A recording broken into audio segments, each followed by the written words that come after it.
السلام على سيد الأنبياء والمرسلين وعلى آله الطيبين وعلى صحبه أجمعين أما بعد بسم الله الرحمن الرحيم باب لزوم اللحوم الإبل باب د بیان دا ودس کې د غوښو د وخانونه د وخانو د غوښونه او دس کول پکار دی او کنا چې سړی د غوښو وخوري بیا به اودس کوي او که به نه کوي. د جمهور عالمانو رایه دا ده چې د اوښ غوښه دې وخوړه نو وروسته اودس کول ضروري نه دي، واجب نه دي. تاسو په خبره پوه شئ؟ دا د جمهور عالمانو او د ائمو او د مجتهدینو مسلک دی. د امام احمد ابن حنبل او د اسحاق ابن راهوی رایه دا ده چې د اوښ د غوښې د خوړلو نه وروسته اودس کول ضروري دي. وګورئ مخکې باب تیر شه، باب لزوم ما غیرت النار، باب د بیان د دې کې چې سړی به اودس د هغه څه نه کوي چې څه اور پخ شوی، نو په هغې کې د اوښ غوښه هم داخله وه چې اوښ غوښه هم په اور پخ شوې ده. نو په وضو مما غیرت النار کې امام احمد ابن حنبل د جمهور سره ملګری و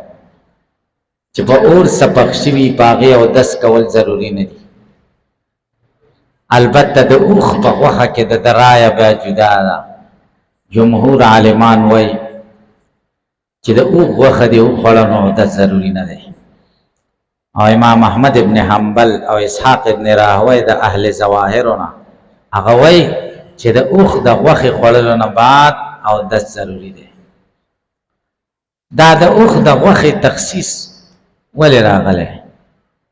شاه ولی الله رحمه الله ډېر عظیم شخصیت دی. هغه په اسرار او حکم د شریعت باندې کتاب لیکلی، حجت الله البالغه. هغې کې د شریعت اسرار، رموز، حکمتونه ذکر کړي. نو د دې حکمت ذکر کړی دی چې دې حدیث کې ولې معنا راغلی ده چې اوښ غوښه دې وخوړه نو اودس به کوې، او د ګډو غوښه دې وخوړه اودس به نه کوې. دې حدیث کې راځي وایي اوښ غوښه په بني اسرائیلو حرامه وه، ځکه اسحاق علیه السلام بیمار شه په عرق النسا، نظر یې وکړه که زه جوړ شم نو احب الطعام به په ځان بندوم، نو د اوښ غوښه یې په ځان بنده کړه. بیا تورات کې حکم راغی چې اوښ غوښه حرامه ده. قرآن چې راغی قرآن کې اجازت وشو چې د اوښ غوښه روا ده، نو هغوی له ناروا وه، موږ له روا ده. نو دا یو نعمت دی، نو د دې نعمت شکر دا دی چې موږ یې کله وخورو نو بیا به اودس کوو. صحیح ده. دویمه وجه دا ده چې د اوښ په غوښه کې دسومت دی، چربي پکې زیاته ده، بوی یې ډېر تیز دی. چې د اوښ غوښه وخوري نو لاسونه به دې بوی کوي او غاښونو پسې به دې نښتي، نو چې او د لاسونو نه دې بوی لرې شي او د غاښونو نه دې نښتل لرې شي، نو د دې طریقه دا ده چې اودس وکړه. پرې پوه شئ؟ او د درېیمه وجه دا ده چې ګډ له د جنت مال ویل شوی چې ګډ د جنت سیز دی، او اوښ ته ویل شوي دي چې شیطان د اوښ په سټ ناست دی، او اوښ سره ملګرتیا دا تکبر پیدا کوي. دې وجې نه منع شوې ده د مانځه نه فی مبارک الابل، او اجازت شوی ده چې سړی مونځ وکړي فی مرابض الغنم، ځکه اثر د جلیسي که نه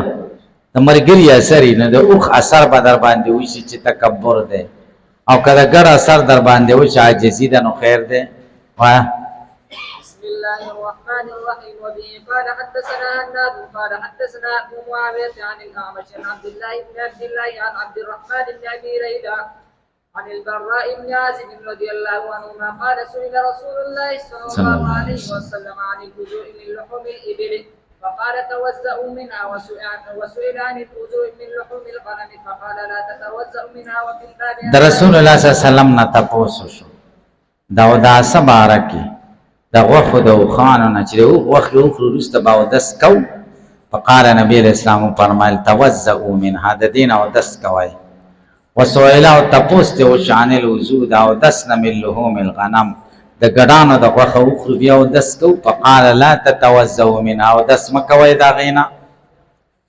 امام احمد ابن حنبل او د اسحاق ابن راهوی دلیل دا حدیث دی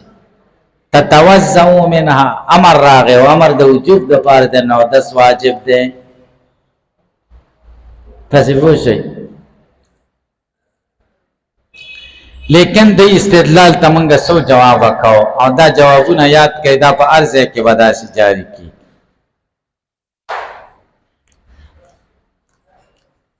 یو دا دی چې توضؤ منها دا امر حمل دی په استحباب باندې او د استحباب د وضو منګم قائل یو دیم دا دی چې وضو من لحوم الابل دا حکم منسوخ دی په وضو مما غیرت النار باندې هغه کی اجازت شوه د نظام پکې شامل ده د پکې منسوخ دریم د وضو نه مراد وضو لغوي دی وضو شرعي نه دی وضو لغوي څه ته وایي لاسینه وینځل او خوله وینځل چې کله د غوښه وخورئ توضؤ منها او دس کوئ معنا خوله او لاس وینځئ او د دې موږ هم قایل یو وضو شرعي نه دی تاسو ته بیا څوک وایي چې وضو لغوي خوله وینځل او لاس وینځل دا خو سار باندې نه وي ټپه ده دا موږ نه دا اورېدلې چې خوله او لاس وینځل له خلک او دس وایي تاسو په جواب کې چمدی ترمذی شریف کې ماراش چې سلمان پارسی رضی الله تعالی عنہ نبی علیہ السلام ته وایي چې ما په تورات کې لوستي دي چې ان من برکت الطعام الوضوء بعده د ډوډۍ برکت دار چې رسته لاس وینځي نبی علیہ السلام راته فرمایي چې آو ان من برکت الطعام الوضوء قبله وبعده زمنګ دین کې د ډوډۍ برکت دار چې او دست مخ کې او کې ورسته او کې او دا او دس نه مراد غسل اليد والفم نو الته د ډوډۍ نه مخ کې او ورسته د وضو نه وضو شرعي نه دی مراد وضو لغوي مراد دی نو دلته هم د دې توضؤون وضو لغوي مراد الکه په پوښتنه او په باب عن جابر ابن سموره په دې باب کې د جابر ابن سموره روایت هم شته دا مسلم شریف کې دی او د اسید ابن حذیر روایت دا ابن ماجه کې دی او مسند احمد کې دی قال ابو عیسی امام ترمذی وایي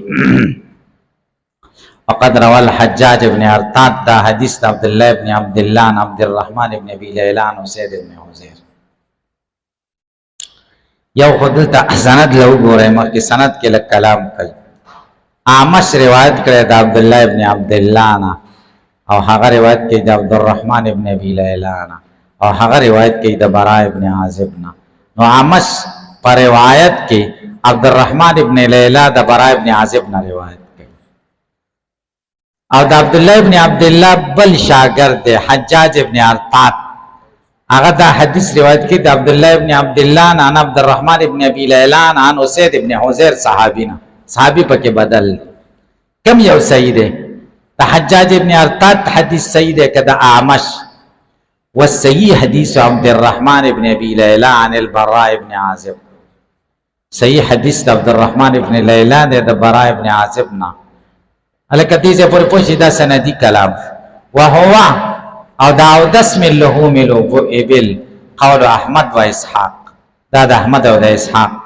قول دے اغد دے قائل دی الک یو بل خبره کوي پسند وروا عبيدة الزبي عن عبد الله بن عبد الله الرازي عن عبد الرحمن بن ابي ليلى عن ذي الغزة وروا حماد بن سلمة هذا الحديث عن الحجاج بن ارطاد فاخطأ فيه وقال عن عبد الله بن عبد الرحمن بن ابي ليلى عن ابي نصير بن حذير دا حدیث یو دو راویان نورم روایت کرے یو عبد الله بن عبد عبیدہ زیبی دا روایت کرے دا عبد الله بن عبد الله رازی نا او هغه روایت کوي عبد الله بن عبد الله رازی نا دا مخ کې سند کې عبد الله بن عبد الله ذکر شم د مراد هغه روایت کوي د عبد الرحمن بن لای هغه روایت کوي د ذل غزنا الکه په پوه شئ نو ما ته وګورئ نو او هغه روایت کې د برای ابن په دې کې فرق دار دی د عبیده ابن زیبی پر روایت کې او د اعمش پر روایت کې چې اعمش پر روایت کې د عبدالرحمن ابن ابي ليلى او د برای ابن عازب په من کې واسطه نه و او د عبیده زیبی پر روایت کې د عبدالرحمن ابن ابي ليلى او د برای ابن عازب په من کې ذل غزر واسطه نه دا بل نو ګورئ د عبد الله ابن عبد الله شاگرد اعمش هم دا روایت وکړو یو بل چاو حجاج ابن ارطات او دریم عبیده زیبی دا درې وانه د عبد الله ابن عبد الله شاگردانی په درې طریقو سره وکړو د اعمش په طریقه کې برای ابن عازب او د عبدالرحمن ابن ابي ليلى په من کې واسطه نه و او د حجاج ابن ارطات په روایت کې عبدالرحمن ابن ابي ليلى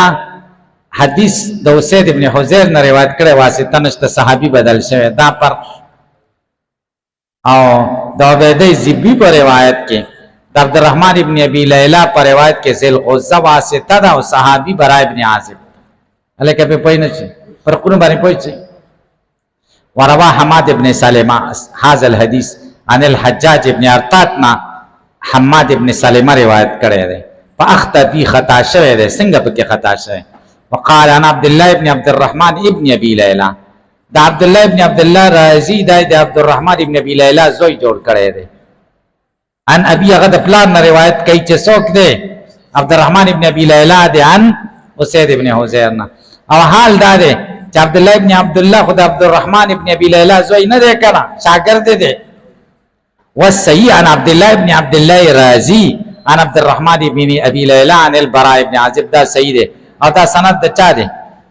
ها دا د عامش سند دی ولا نه کما دا صحیح دی من ترمذی دا خوښ کړه الکه په دې سند باندې پوهی چې کې پوهی قال اسحاق وی اصح ما فی هذا الباب ډیر صحیح په دې باب کې حدیثان عن رسول الله سلام دو حدیث دي یو حدیث د بارات او بل حدیث د جابر ابن سمره دی کم چې مسلم شریف کې او په باب کې د ذکر کړه دا دو حدیثونه صحیح دي او په دغه کې چې کوم د اعمش روایت په دینو ټولو باندې صحیح دي که تم خیال شک نشه باب لزوم مس ذکر باب د بیان دا او دا سکه د مس د ذکر نه اندام مخصوصه سره سره الله سره لګي او 10 ماتي کی کنه ماتي کی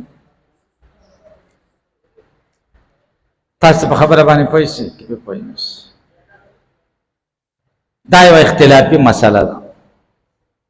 چې مسه د ذکر ناقضه د وضو ده او کنه ده او بیا په دې باندې مسه د قبول هم پز چې خزه خپل قبول سره الله سره لګي او د سماتی کی کنه او بیا په دې کې دوبر سره الله سره لګول د خزي یا د سړی دا خودور مشترک دی په دې او د سماتی کی کنه دا درې وانه خبر اختلافي دي تاسو په پوښتنه دا حنا پرایا دادا چې مسد ذکر سړی تا او مسد قبول خزتا او مسد دبر دواړو ته دا ناقضه د وضو نه ده او امام شافعی رحمه الله وی مسد ذکر ناقضه د وضو ده تاسو په پوښتنه نو دغه پکې د دې دوه ده ډېر اختلاف پکې د دې دوه ده تاسو په پوښتنه د شافعی څخه پاو ده او خدا پکې شوافی شرط غني چې دا مسد ذکر به بلا حایلی او په باطن کپ په باطن دی ته وي په دې طرف باندې صحیح ده او بعض وخت کې پکې به شهوتین هم شرط غني عام فتوا اداره کې به شهوتین او کې بغیر شهوتین الکه په طحاوی کې بلاد روایت دي د صحابه چې مسد ذکر ناقضه د وضو نه ده زمونږ مؤیدات دي ابن مسعود روایت د برا د ابو دردا روایت د سعد ابن ابي وقاص روایت چې پوزي ته سره الله سړي او د سماتی کې لکه د قشان غم د بدن یو ټوکړه د لکه پوزه چې و ټوکړه الکه تاسو په پوزه کې به پاینه شي وبه وفيه قال حدثنا اسحاق بن منصور قال حدثنا يحيى بن سعد القطان عن هشام بن عروه قال اخبرني ابي عن بشرة بنت صفوان رضي الله عنها ان النبي صلى الله عليه وسلم قال من مس ذكره فلا يصلي حتى يتوضا. څوک چې لاس ولګي د ذکر سره مون دې نه کوي حتی يتوضا تر دې چې اودس کی. اصل کې دې کې د اختلاف د روایت وره او دا ډول روایت کل جمله صحیح دي. سندونو کې کلام شته. یو روایت د بصری ده او یو روایت د طلق ابن علی ده. د بصری روایت مستدل د شوافیو ده او د طلق ابن علی روایت چې رستر روان دی هغه د احنافو مستدل دی او دواړه د استدلال قابل دي. تاسو په پوه شئ دواړه سړي مونږ احناف کوشش کوو چې په دواړو عمل وکړو. الکه مونږ احناف څه کوو؟ دواړو عمل کوو. دا حدیث دلیل د چا دی؟ شوافیو دی. دا حدیث د بصری بنت صفوان دی چې نبی علیہ السلام فرمایي چې لاس تذکر سره ورغو مونږ دې نه کوي تر څو چې اودس وکړي. مسد ذکر ناقضه د وضو شو کنه. او زمونږ دلیل حدیث د طلق ابن علی د چې رست راځي. د دې د استدلال ته جواب دا کو چې د مسد ذکر نه مراد څه شی دی؟ د څه دی؟ مس ذکره بقبول امراته،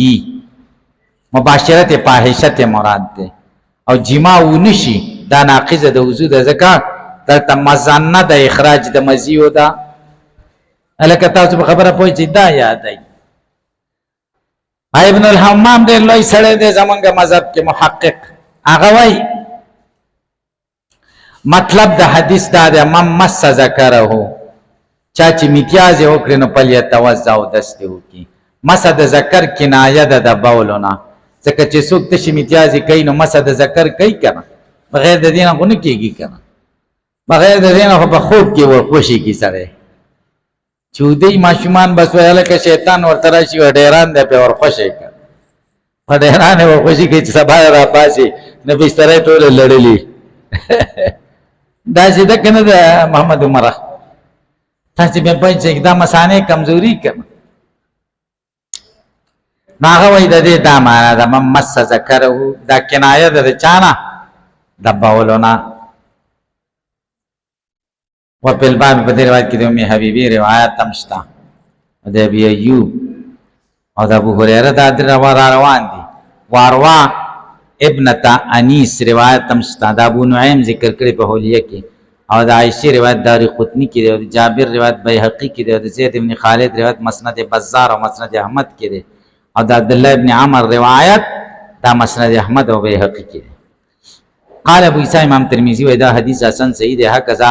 روا غیر واحد مثل هذا د هشام بن عروه ابي عن بصره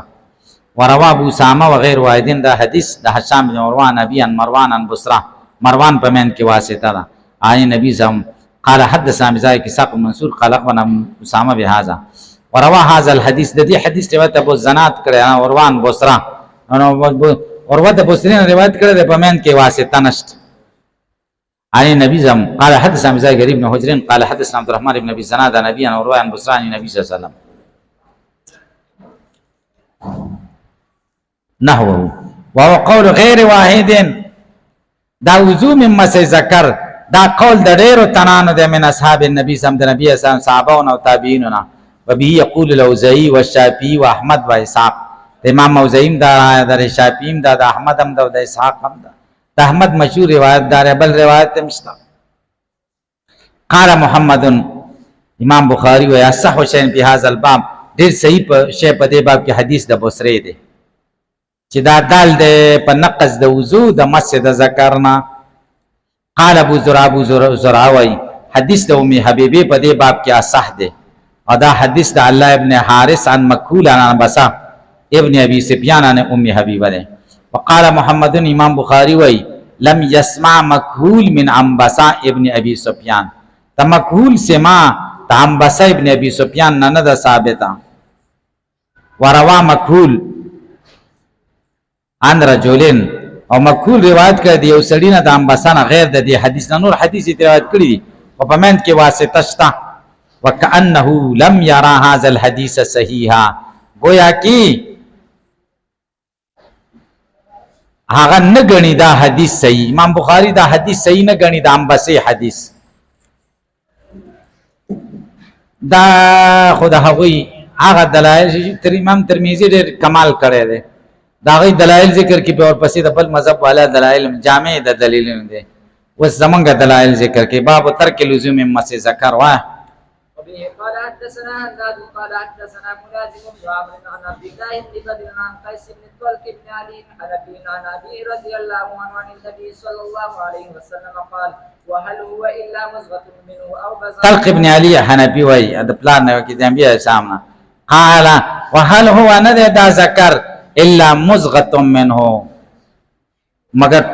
ټوکړه د غوخه د دنا او بوزات منه یا ایسا د دنا دا نشره بو زبان الله سره کوي او د سینه ماتي د قشن ذکر دی په الباب یا نبی امامه ابن ماجه کې دا روایت قال ابو عيسى وقد روي من غیر واحد من اصحاب النبي صلى الله عليه وسلم انه لم يروا الوضوء چاغوي او دس نه غني د مسجد ذکر نه دا قول د اهل کوفه او د احناف یادای وابن المبارک ده وهذا الحديث احسن شيء روي في هذا الباب. دا حدیث ډیر خشه ده چې په دې باب کې روایت شوی ده حدیث د طلق ابن علي. وقد روى هذا الحديث ايوب بن عتبه ومحمد بن جابر عن قيس بن طلق نبي. وقد تكلم بعض اهل الحديث بعض د حدیث ماهرینو خبرې کړې دي په محمد ابن جابر کې او ایوب ابن عتبه کې او حدیث د ملازم ابن عمر عن عبد الله ابن بدر اصح واحسن دي. الکه په دې کم چې په باب کې کم حدیث راغې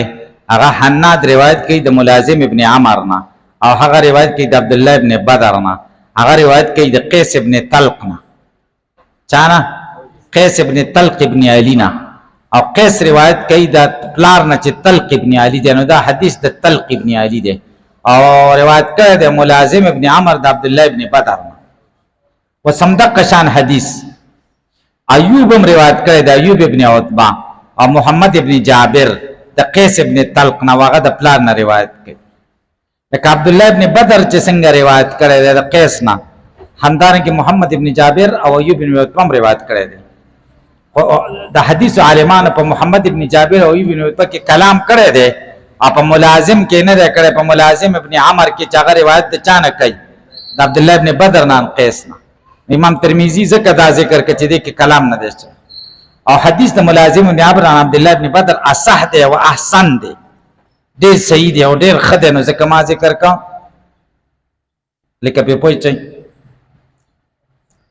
د دوه حدیثونو کې سند په لحاظ سره کلام شته خدا دواړه چې کم دي د درجه د حسن نه راکمیږي حسن درجه دي قابل د استدلال دي. الکه تاسو په پوهیږئ کې بس دی.